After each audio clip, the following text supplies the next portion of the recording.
Aujourd'hui, nous allons parler des collaborations et des partenariats publics-privés dans le contexte des Smart Cities. Alors, je reconnais des noms et des têtes dans l'Assemblée, mais il y a aussi toute une partie des gens inscrits aujourd'hui qui ne sont pas notre audience habituelle. Donc, je me suis dit que c'était peut-être bien de remettre un peu le contexte sur qui sommes-nous et que faisons-nous. Et donc, le Smart City Institute, nous sommes un institut académique attaché à la faculté de gestion et de stratégie de l'Université de Liège. Et donc, nous nous intéressons à la Smart Cities, mais d'un angle gouvernance, management, stratégique. Donc, on est une équipe assez multidisciplinaire, mais personne dans l'équipe n'a de background euh, technique, ingénieur ou urbaniste. On travaille sur la Smart Cities d'un angle de gestion, mais au travers de différentes approches. Donc, nous avons tout un volet recherche, bien évidemment, étant donné que nous sommes attachés à l'université, et un volet enseignement. Enseignement aussi bien à destination des étudiants, mais aussi notamment au travers de formations à destination des professionnels organisées par ma collègue Cécile qui est ici présente. Donc, n'hésitez pas si par la suite vous avez des questions. Et puis, on a aussi tout un rôle de sensibilisation et de soutien à l'innovation, notamment au travers de développement de modèles, d'événements et de conférences. Nous sommes aussi le référent académique de la Dynamic Smart Région au niveau wallon. Alors, c'est bien d'être le Smart City Institute, mais qu'est-ce que c'est la Smart City? Pour un peu revenir aussi sur notre définition et notre vision, donc en fait, le concept de Smart City, c'est un concept qui est né de nouvelles priorités, donc des méga tendances telles que le changement démographique, le changement climatique, le développement numérique. Ces méga tendances qui ont créé des nouvelles attentes de la part des individus, mais aussi des gestionnaires des territoires. Et qui ont offert de nouvelles possibilités, notamment tout ce qui tourne autour du numérique et des nouvelles manières de fonctionner. Sur cette base, nous définissons la Smart City comme un écosystème de parties prenantes, donc aussi bien des autorités publiques que privées, que la société civile ou l'université, qui sont engagées dans un processus de transition durable en utilisant la technologie comme un facilitateur dans un objectif de durabilité. Et on aime toujours bien rappeler que la technologie est vraiment un facilitateur et pas une fin en soi dans des objectifs de développement durable plus larges. Alors, on parle Smart City, on peut se dire oui, ça ne me concerne pas, mais nous, quand on parle de Smart City, on parle aussi, cela revient à parler de dynamique Smart Région, Smart Territoire, Smart Village. L'idée, c'est vraiment sur un territoire donné, peu importe sa taille et son degré d'urbanisation, réfléchir à la manière dont la technologie peut aider dans l'atteinte de différents objectifs de développement durable. Et donc, nous faisons souvent référence à ces 6 dimensions thématiques qui s'y rapportent. Donc, la première, c'est l'économie. Donc, c'est tout ce qui touche notamment, ici, évidemment, ce n'est pas une liste exhaustive, j'essaie juste de couvrir différents éléments, mais l'économie, tout ce qui peut tourner autour de l'entrepreneuriat durable, de l'économie circulaire. Ensuite, la notion d'environnement, donc le respect des ressources, l'utilisation d'énergies renouvelables, la dimension people, donc assurer une éducation permanente, que chacun ait accès à une éducation de cours. Un aspect gouvernance qui tourne autour de la participation citoyenne, des nouveaux modes de gouvernance, notamment en travaillant avec le secteur privé. C'est pour ça que nous sommes aujourd'hui. La dimension living qui touche au bien-être des citoyens, donc ça peut aller aussi bien au niveau de la pollution et de la santé que de la rénovation de bâtiments pour assurer un confort thermique. Et puis la dernière notion, qui est ma petite préférée, qui est la mobilité et notamment tout ce qui touche autour de l'intermodalité, des développements des modes alternatifs. Évidemment, tout cela ne s'applique pas qu'aux grandes villes, mais on peut aussi voir des initiatives à plus petite échelle dans des communes, telles que la mise en place de formations à destination de personnes âgées pour savoir utiliser un ordinateur, le développement d'ateliers zéro déchet au sein des communes et ce genre de choses. Alors, on pourrait évidemment faire une présentation entière sur qu'est-ce que la Smart City. D'ailleurs, on le fait souvent, donc n'hésitez pas à venir au courant. Mais ici, on a un double objectif du jour. Donc, le premier, c'est de présenter le contenu de notre dernier guide pratique qui est sorti il y a quelques semaines maintenant. Et la deuxième partie sera plus sous un format de discussion et d'échange avec Monsieur Mathieu Lambert, qui est ici présent, de l'Union des villes et communes, sur c'est bien de présenter ce contenu de guide pratique qu'on veut rendre aussi pratique que possible, mais encore, c'est pas assez pratique. En réalité, comment fait-on? Est-ce qu'il y a des freins non identifiés et ce genre de choses. Juste pour vous rappeler, pour le moment, gardez bien votre micro fermé et je vous dirai quand vous pourrez prendre la parole directement. Donc, pour commencer, si mes slides se réagissent, oui, au niveau donc de la présentation du contenu. Donc ça, c'est notre petit guide. Qu'est-ce qu'il est et qu'est-ce qu'il n'est pas?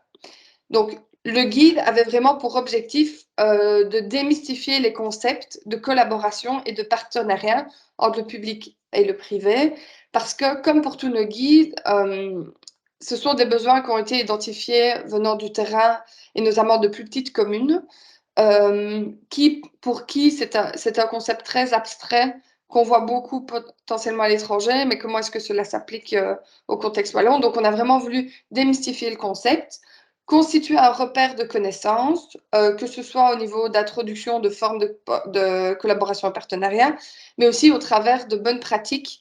Et pour ceux qui ne seraient pas familiers avec nos guides, chaque année, dans nos guides, on ajoute beaucoup de bonnes pratiques étrangères. C'est un parti pris qu'on a pris pour n'effleurer aussi aucune sensibilité politique. Mais on essaye à chaque fois de mettre des choses en avant à l'étranger qui peuvent s'appliquer au territoire wallon.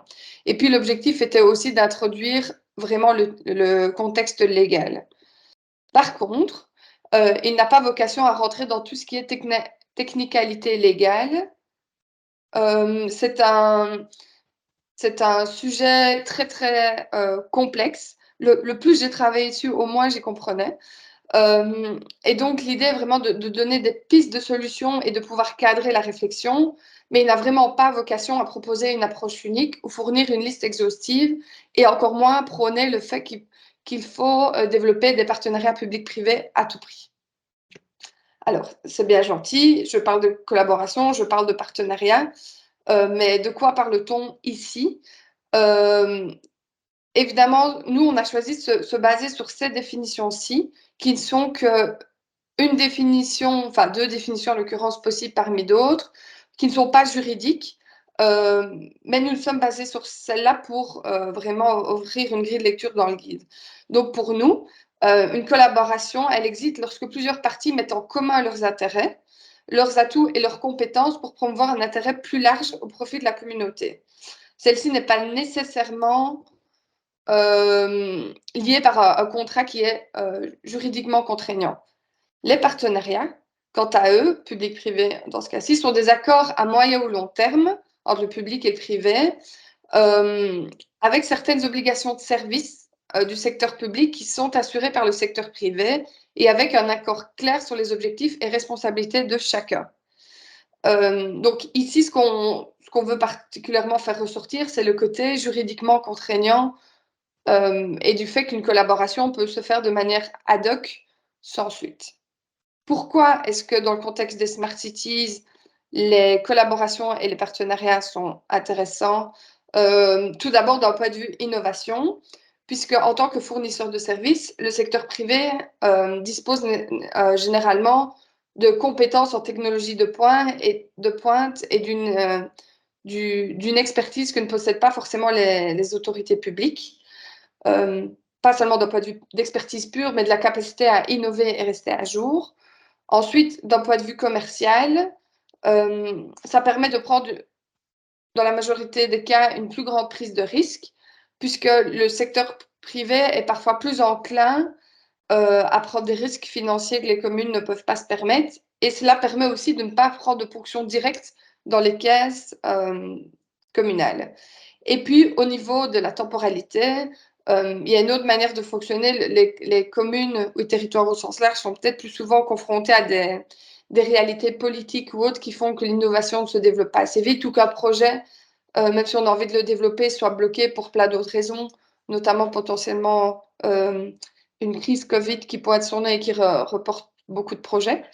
Et donc voilà, il y a d'autres avantages, mais ce sont les trois plus grands avantages que nous avons identifiés. Alors, si on commence par l'aspect, dans un premier temps, collaboration,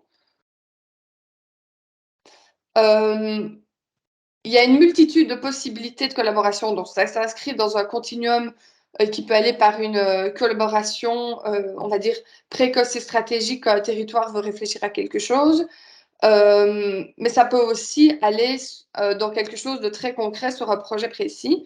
Nous, dans ce guide, et encore une fois, je répète, dans ce guide, ce n'est pas la seule possibilité, nous avons regroupé sous 3 formes de type de collaboration, donc la facilitation, des collaborations dites stratégiques et la complémentarité.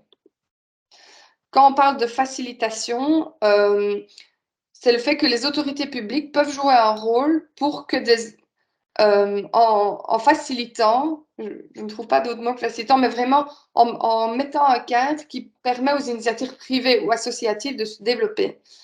Donc ça peut être le cas notamment de la mise en place d'un réseau d'acteurs, mais qui est centralisé par la ville ou la commune. Ça peut être, comme je disais, la mise en place d'un cadre législatif qui répond aux réalités d'initiatives. On a notamment vu beaucoup ça récemment avec les trottinettes dans les villes. Certaines villes ont créé des conditions pour qu'un opérateur puisse venir développer son service, mais sans vraiment s'appliquer dans le développement de ce service lui-même. Et puis la possibilité aussi de mettre le territoire à disposition comme terrain d'essai de solutions. Et on l'a vu notamment dans plusieurs villes, avec tout ce qui tourne autour des navettes autonomes ou même d'autres thématiques. Alors, au niveau stratégie et complémentarité, je les ai regroupés ici. C'est vraiment l'idée d'aider à identifier des besoins ou des priorités sur le territoire, puisque notamment le secteur privé a une bonne connaissance des besoins du marché, notamment au travers d'études de marché et d'autres. Et donc, parfois, les objectifs peuvent coïncider et se renforcer mutuellement sans vraiment se préciser ou collaborer sur un aspect spécifique. Alors, pour un peu illustrer ça au travers d'une bonne pratique, l'exemple que j'aime beaucoup, c'est l'exemple du cas de la plateforme Amsterdam Smart City, qui a été initiée en 2009 déjà par le board économique de la ville d'Amsterdam, et alors qui a vraiment pour objectif d'être une plateforme de coopération pour la mise en relation d'acteurs. En fait, vous allez voir, mais ce que j'aime beaucoup avec cette plateforme, c'est qu'elle reprend à peu près tout ce que je viens d'expliquer. Donc, c'est vraiment un écosystème collaboratif au niveau de la métropole d'Amsterdam qui a pour objet de vraiment mettre en place des projets pilotes et des partenariats avec tous les acteurs de, comme nous on appelle la quadruple hélice, donc public, privé, société civile ou citoyen et recherche. Donc ça prend la forme d'une plateforme web avec un échange de connaissances et la ville se positionne comme un living lab sur lequel on peut venir tester des solutions. Le succès aussi de ce cas repose sur le fait que l'autorité a adopté un système qu'on appelle modèle économique ouvert. Et donc, toutes les entreprises ou organisations sont autorisées à construire une infrastructure ou développer un service s'ils respectent certaines obligations légales. Donc, la ville se positionne davantage comme un partenaire plutôt qu'un bailleur. Et au niveau du financement des projets, la plupart des cas, ça se fait notamment au travers du financement directement par une PME qui est présente sur le projet ou au travers de PPP. Au niveau de la gouvernance, donc il y a un conseil de gouvernance de 20 partenaires qui a un mix des autorités publiques, des entreprises et d'autres organisations. Et alors, ce qui est assez intéressant, c'est que la plateforme elle-même, il n'y a aucun membre de la ville qui travaille dessus, la ville en elle-même, à part le Chief Technology Officer de la ville d'Amsterdam.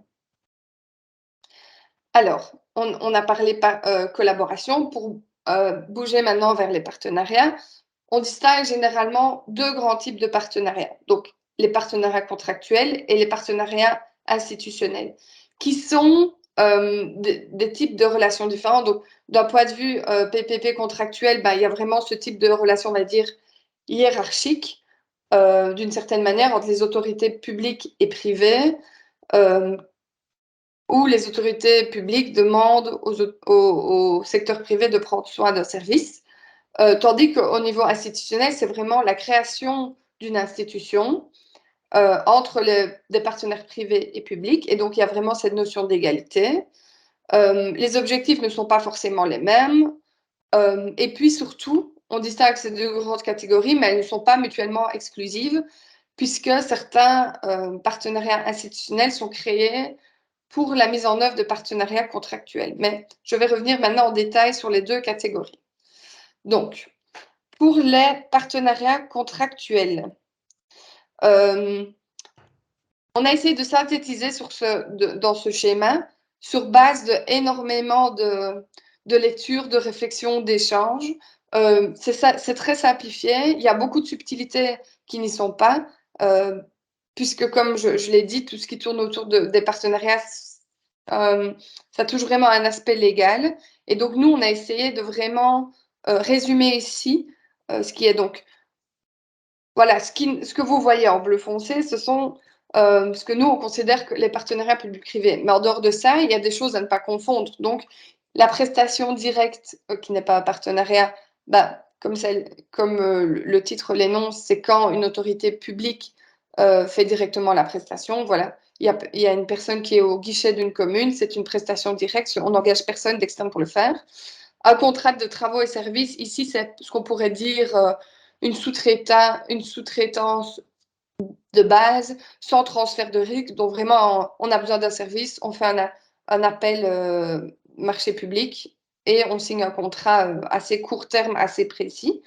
Et puis, tout au bout du spectre, ce qui n'est pas non plus un partenariat public-privé, c'est la privatisation entière d'un service par le secteur privé, où le territoire n'intervient plus ou 99% plus sur le projet.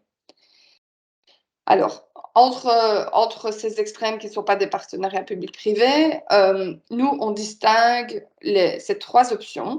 Donc, le premier, c'est le contrat de gestion et de maintenance, qui peut avoir d'autres noms aussi. Mais dans ce cas-ci, le secteur privé exploite et entretient un bien public existant et les services qui s'y rapportent. Donc ici, les opérateurs privés sont en charge de la gestion et de la maintenance d'un bien, selon un niveau de service qui est convenu avec des obligations spécifiques. Et donc, ça va de l'assistance technique à l'exploitation d'une infrastructure. Mais c'est généralement assez court terme et il n'y a pas un réel transfert de risque, puisque ce sont les autorités publiques qui assument la plupart des coûts et des risques.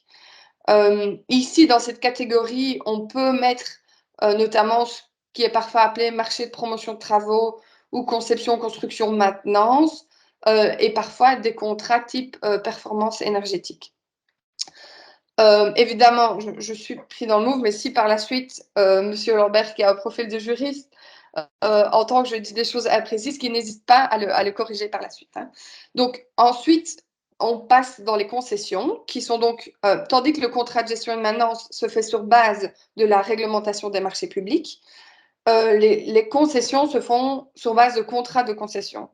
Et donc ici, il y a un plus grand transfert de risque. Et dans le premier cas, la concession d'exploitation qui permet au secteur privé d'exploiter ou entretenir un bien ou un service existant sur base d'obligations spécifiques. Et donc là, il y a davantage d'investissements du secteur privé, il y a aussi un plus grand potentiel d'innovation et presque tous les investissements, du coup, sont transférés vers le privé. Cela se fait notamment sur le moyen terme, mais les autorités publiques restent toujours propriétaires de leurs biens. Et donc, la dernière catégorie, c'est la concession de travaux et d'exploitation. Et dans ce cas-ci, le secteur public octroie des droits, notamment de terre, pour la construction ou la rénovation d'exploitation de biens et de services. Et donc ici, c'est vraiment axé résultat sur base de la performance. C'est souvent, en fait, quand je me renseignais et que je parlais aux gens, j'ai l'impression que en Belgique et en France notamment, quand on parle de PPP, en fait, c'est presque un synonyme de cette catégorie. Pourtant, en Belgique, c'est quand même une forme qui est moins utilisée. Et en fonction du risque qui est transféré, certains contrats de performance énergétique peuvent aussi être mis ici, ainsi que des contrats type conception, construction, financement, maintenance, exploitation. Et donc voilà, et ici, ce sont généralement des projets à très long terme sur 20 ou 25 ans. Alors, pour illustrer cela, j'ai repris 3 cas différents. Au début, je me suis dit, oh, je vais essayer de prendre un cas fictif pour essayer de montrer les distinctions. mais ça aurait été totalement imprécis de faire ça puisque un, un type de contrat fonctionnera avec un cas précis et pas un autre. Et donc, pour le contrat de gestion et de maintenance, j'ai pris l'exemple de ce qui s'est passé à Rio. Donc, en 2010, il y a eu des énormes inondations et de coulées de boue qui ont vraiment ravagé une partie de la ville. Et donc, une partie de fonds publics a été dégagée pour créer un centre d'opération intelligent qui serait capable d'intervenir en cas de catastrophe, donc notamment pour contrôler la circulation, les coupures de courant et autres. Et donc, il y a vraiment un réseau de coopération dense dans des dizaines d'organismes de la ville. Dans ce cas-ci, donc la ville a débloqué les fonds, elle a donné, on va dire, les ressources humaines aussi, mais c'est une société, IBM en l'occurrence pour ne pas la citer, qui a développé le centre et qui après est en charge de la gestion et la maintenance de celui-ci. Quand, au niveau des concessions d'exploitation, j'ai pris le cas de Barcelone. Donc ici, les 3 cas que je vous présente sont dans le guide, donc n'hésitez pas à aller télécharger le guide pour lire plus de détails. Mais donc au niveau de concession d'exploitation, la ville de Barcelone, donc en 1994, a voulu développer sa propre infrastructure pour connecter les bureaux administratifs de la ville. Il y avait énormément de contrats pour la fibre, la liaison radio et autres. Et donc en 2015, quand la Smart City est devenue une priorité, la ville a décidé d'adapter sa réseau aux nouveaux standards et donc elle a invité 2 sociétés pour prendre part à la discussion avant l'appel d'offres. Et une des 2 sociétés, donc ces 2 sociétés ont un peu aidé à construire le produit. Et puis, une des 2 sociétés a été sélectionnée pour gérer ce dossier. Et donc ici, c'est la société Tradia Telecom SA qui finance l'investissement du développement de cette infrastructure et de l'exploitation de celle-ci en échange de paiement de disponibilité et le droit de vendre la capacité entre du réseau aux opérateurs. Donc, elle se rémunère de cette manière-là.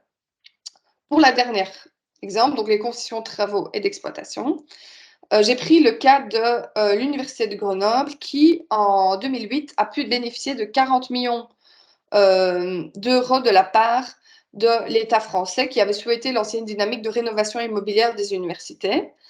Et dans ce cas-ci, l'université est considérée comme un pouvoir public.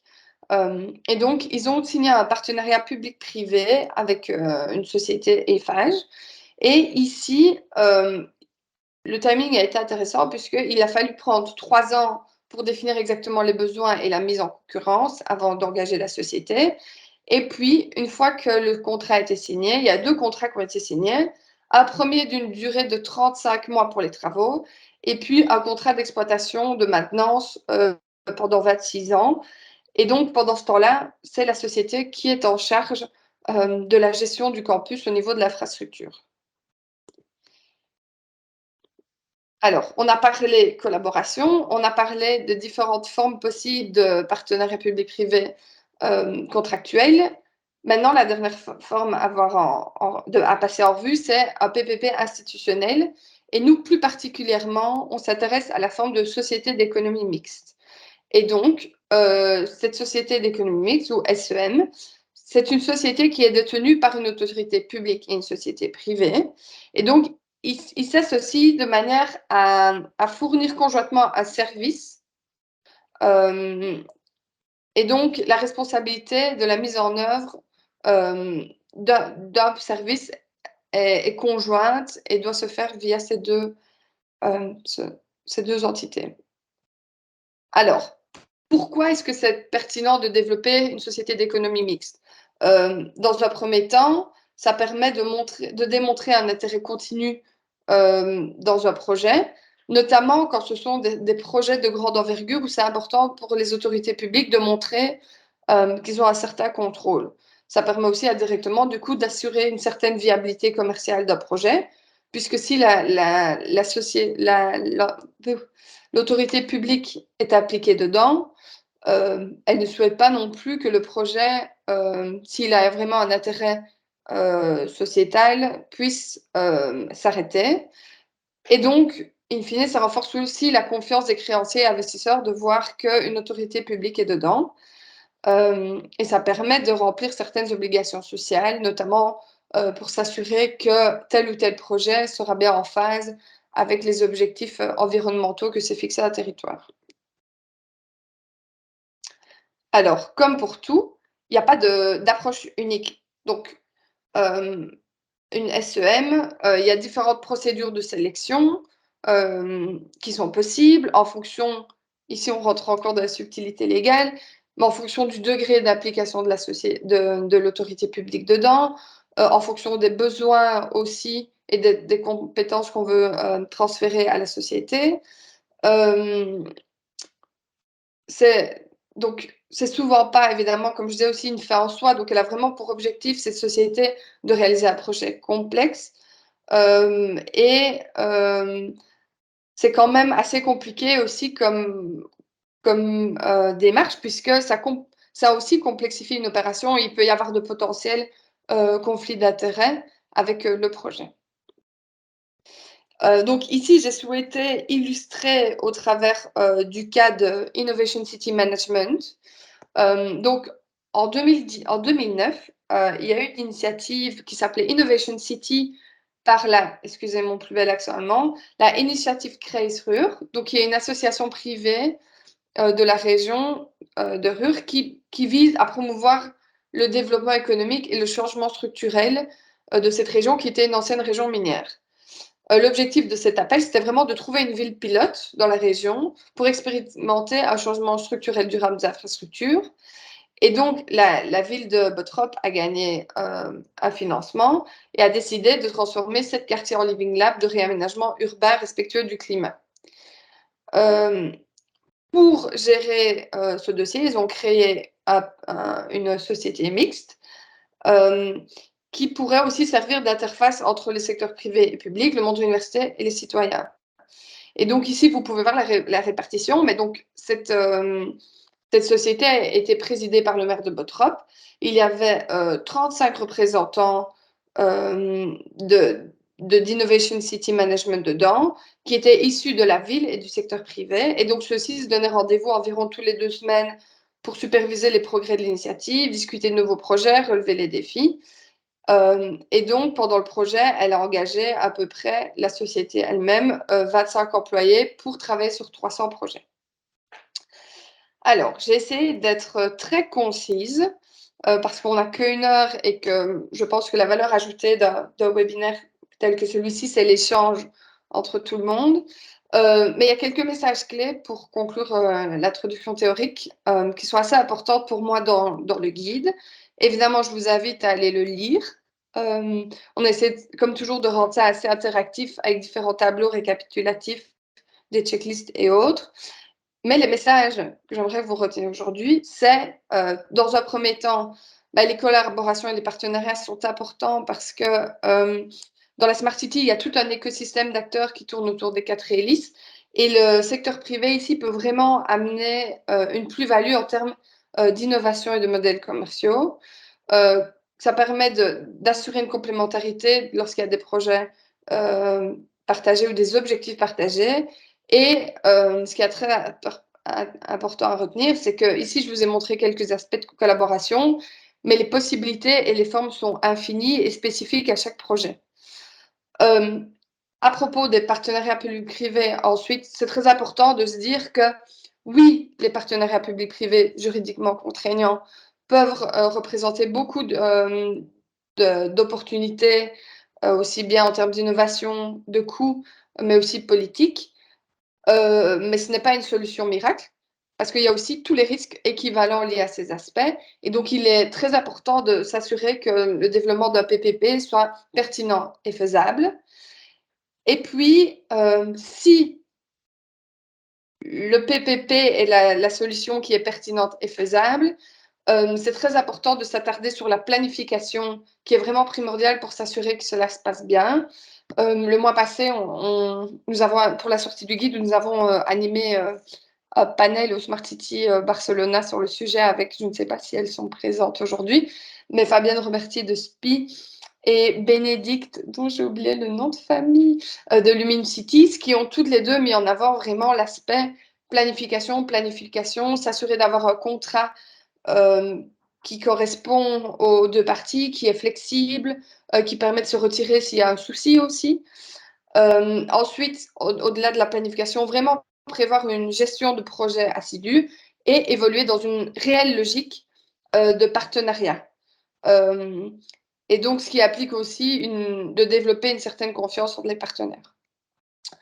Donc voilà, moi, ça fait exactement 30 minutes que je parle et que j'ai besoin de boire un coup d'eau. Et donc, ce que je vous propose maintenant, c'est pour la deuxième partie de ce webinaire.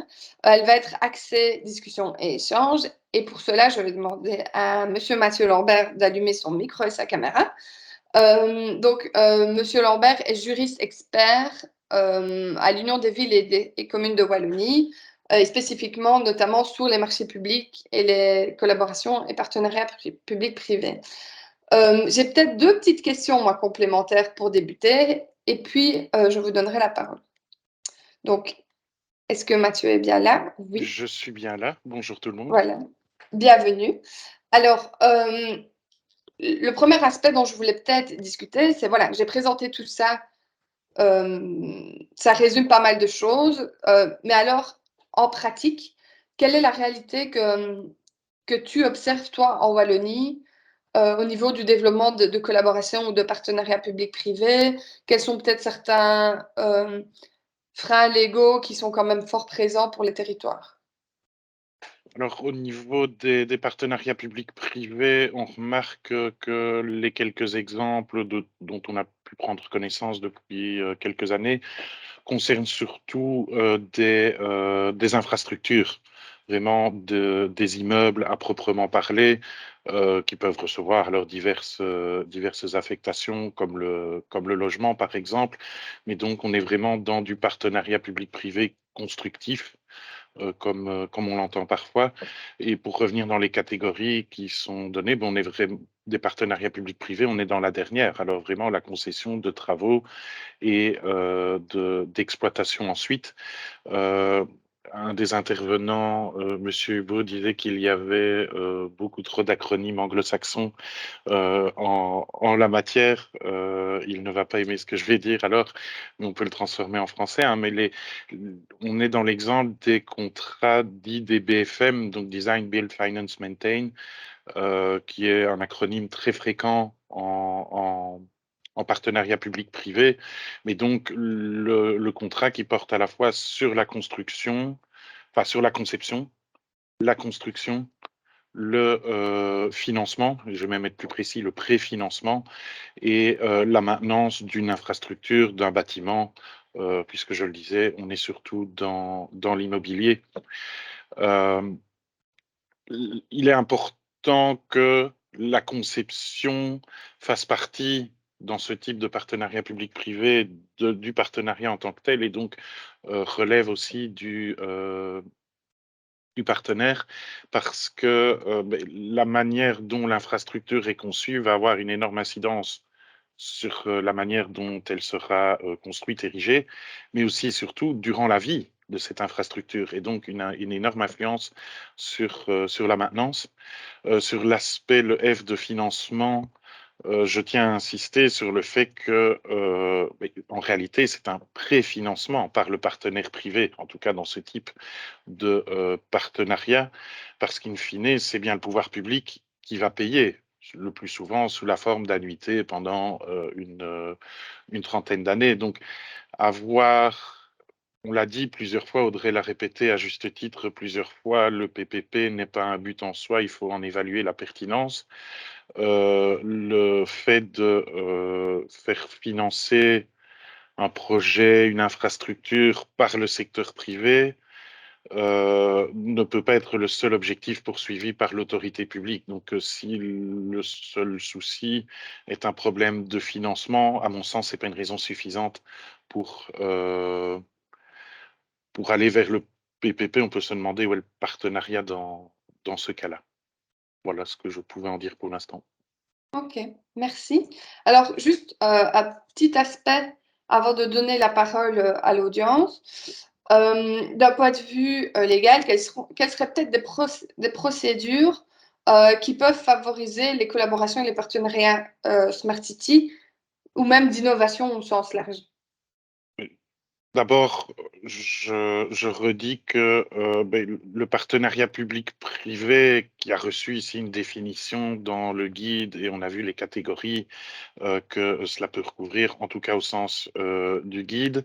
Mais quand on a dit PPP, partenariat public-privé, on n'a encore rien dit de l'habillage juridique. Et donc, tous ces partenariats peuvent recevoir un ou plusieurs habillages juridiques différents. Et en tout cas, dans 99% des cas, à part les opérations immobilières avec charge et encore, mais on tombe dans la définition très large des marchés publics. Donc, d'un point de vue procédure, pour favoriser les collaborations et PPP, en réalité, sous l'angle juridique, on doit se tourner vers les procédures de marché public. Reste à voir, alors parmi celles-ci, lesquelles sont vont pouvoir favoriser de tels PPP, mais en tout cas des procédures dans lesquelles on peut dialoguer. Et donc des procédures négociées qui permettent donc, comme leur nom l'indique, une négociation. Mais attention, les cas sont limitativement énumérés par la loi. On a alors les dialogues compétitifs où le pouvoir public peut formuler son besoin, mais n'a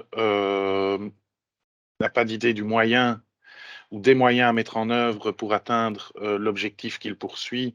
Et dans ce cas-là, un dialogue s'engage avec plusieurs opérateurs économiques pour déterminer une ou plusieurs solutions qui vont alors faire l'objet du marché en tant que tel. Et alors, le bien nommé partenariat d'innovation qui permet là de trouver des solutions innovantes, donc des choses qui n'existent pas encore sur le marché et que le partenaire ou les partenaires privés développent à peu près de zéro pour atteindre l'objectif fixé par le public. Et là, je dois bien vous avouer que pour les partenariats d'innovation, je n'ai encore jamais vu d'exemple de mise en œuvre. Oui, c'est ce que j'allais dire quand on en parlait tous les deux, de se dire, c'est un concept assez intéressant, mais en Wallonie, on n'a jamais entendu ça qui se mettait, puisque souvent, certaines innovations sont déjà disponibles, au moins à l'échelle européenne. D'accord, merci beaucoup. Alors maintenant, je vais vous donner la possibilité de vous exprimer, de poser des questions. Voilà, ce que je vous propose, c'est pour être sûr que tout le monde ne le fasse pas en même temps, de lever votre main et puis de vous lancer. Je demanderai aussi à mes collègues s'ils voient des choses dans le chat, parce qu'en fait, comme J'allais par le hasard, dire, il y a déjà 3 questions dans le chat. ah bah voilà, n'hésitez pas à les prendre directement, parce que comme par hasard, juste avant ce webinaire, je n'arrive plus à utiliser les commandes souris dans Teams, donc je ne peux pas m'y rendre. Voilà. Il y avait une première question. Est-ce que l'appel à un tiers investisseur pour financer certains projets d'investissement et maintenance, par exemple l'installation de panneaux solaires photovoltaïques, trouve sa place dans un PPP? Oui, comme on l'a dit, le PPP reçoit une définition finalement assez large. Après, on lui donne l'habillage juridique que l'on veut. Donc moi, depuis toujours, je considère que les contrats de type tiers investisseur constituent une forme de PPP parmi d'autres. Et ce qui n'empêche que par ailleurs, il faut passer un marché public pour ce type de contrat. Donc, si besoin en était, je le redis, voilà, le PPP n'est pas quelque chose à côté des contrats immobiliers, à côté des marchés publics, qui serait une catégorie à part de contrats de convention. Non, c'est un type de partenariat, mais qui inclut alors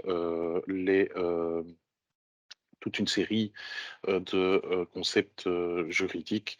Et donc, il y a toujours, je le disais, un aspect marché public et il y a probablement toujours ou quasi toujours un aspect aussi immobilier. Octroi d'un droit réel, renonciation à un droit d'accession. Je vais vous laisser répondre aux autres questions, mais c'est parce que je viens de voir quelque chose qui va passer à propos des partenariats d'innovation. Il y a toute une explication de ça aussi dans le guide, justement, avec la possibilité d'aller creuser plus loin avec des documents de la Commission européenne notamment.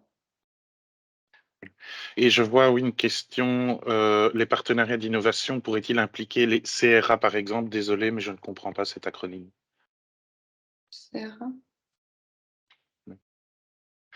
Ou sinon, en attendant, aussi poser la question de, pouvez-vous en dire un peu plus sur les marchés appel à projets? Si je comprends bien, la question, c'est vrai que dans la réglementation des marchés publics, on a, quelque chose de tout à fait particulier qui est parfois utilisé, c'est ce qu'on appelle le concours de projet.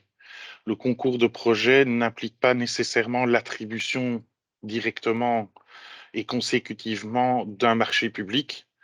Le plus souvent, on est dans de la conception-construction, donc pas nécessairement non plus dans un partenariat, mais l'appel à projet pourrait être utilisé aussi pour un véritable partenariat. Dans ce cas-là, le pouvoir public acquiert un projet, recherche un projet et acquiert un projet, mais c'est pas pour ça qu'il va être immédiatement, voire peut-être jamais, mis en œuvre. Donc je ne sais pas si c'est à ça Je vois que vous voulez conférence, peut-être répondre. même à lever la main, oui, j'ai vu entre-temps. Oui, bonjour. En fait, mais je vois que Marine a aussi complété. Donc, CRA, c'était pour centre de recherche agréé.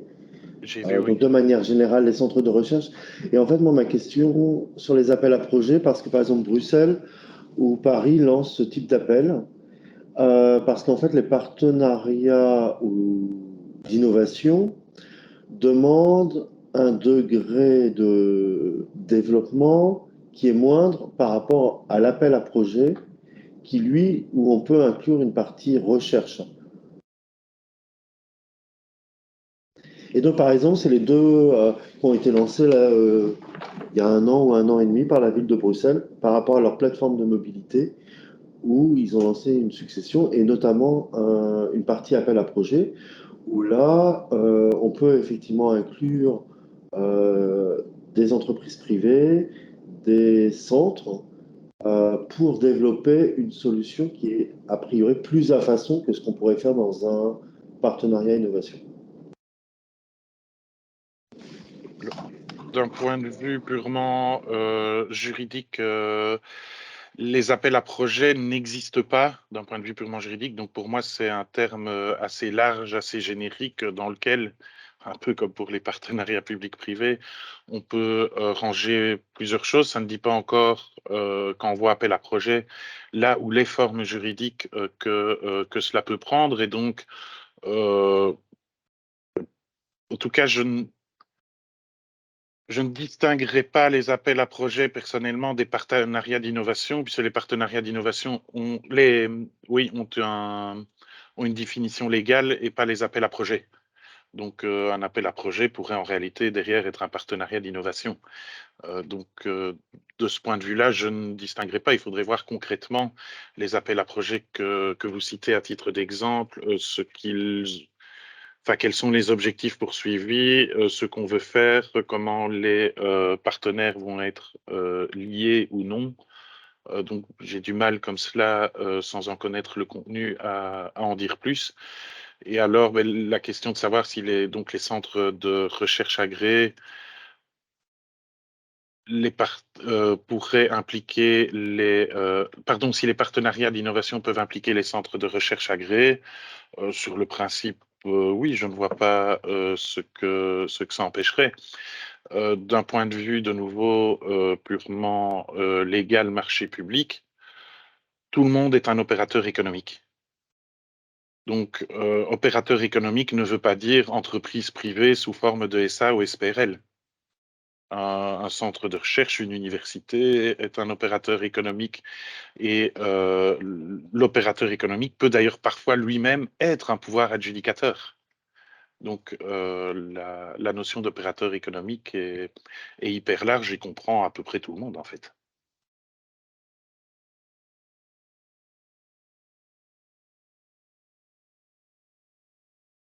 Est-ce qu'il y a d'autres questions ou remarques? N'hésitez pas aussi si vous voulez compléter avec un partage d'expérience ou autre.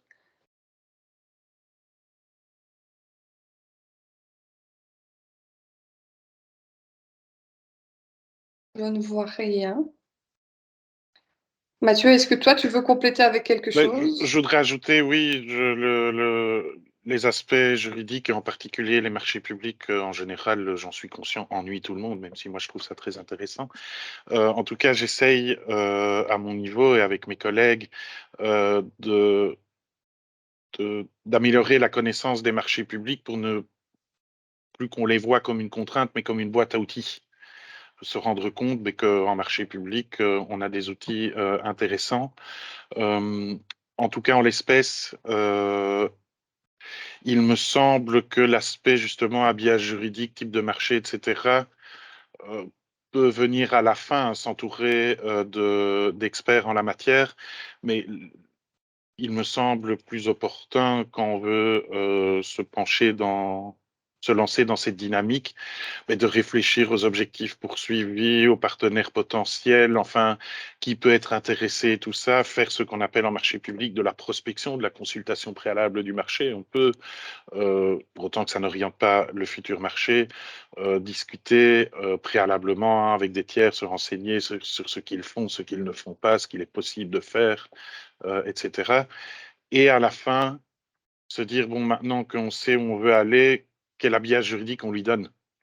Parce que se dire, on en a finalement pas mal parlé ici, même si on n'est pas entré dans le détail. Ah, c'est chouette, il y a la notion de partenariat d'innovation dans la réglementation des marchés publics, c'est ça qu'il nous faut, on va faire un partenariat d'innovation. Non, voyez ce que vous voulez faire, quels objectifs vous poursuivez, et à la fin, est-ce que le partenariat d'innovation est le moyen, d'un point de vue juridique marché public, pour y parvenir? Si ça tombe, la réponse sera non. Donc, pour moi, ça doit arriver à la fin. L'aspect juridique et marché public ne doit pas empêcher les pouvoirs publics, les autorités locales de poursuivre un objectif qu'elles se sont fixés. Ok, merci. Je rebondis juste par rapport au message de moi, enfin, il y a tout un tas de choses qui existent dans les publications de l'Union wallonne. Il y a des exemples à l'international, mais vraiment une banque d'exemples. C'est plus des bonnes pratiques disparates, mais je ne sais pas si Mathieu pense à quelque chose.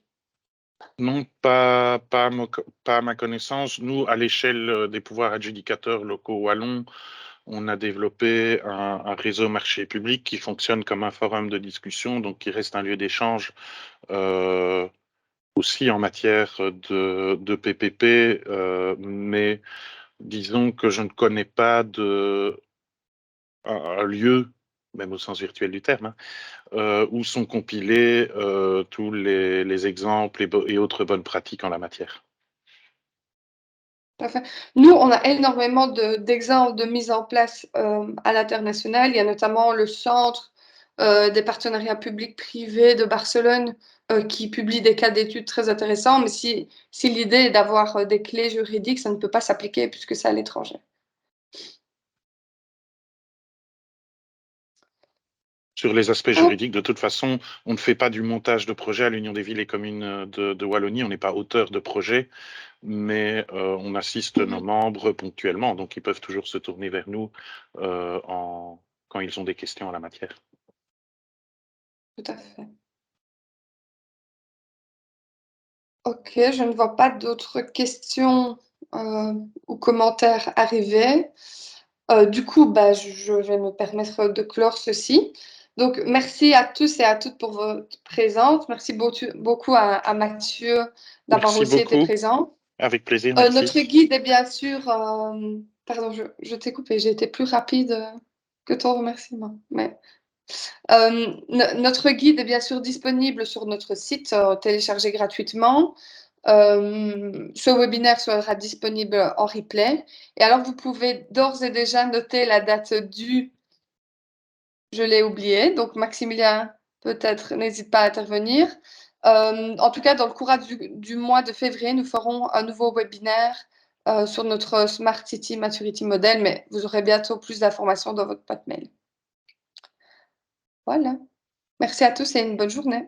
Merci à toutes et à tous. Au revoir. Merci beaucoup.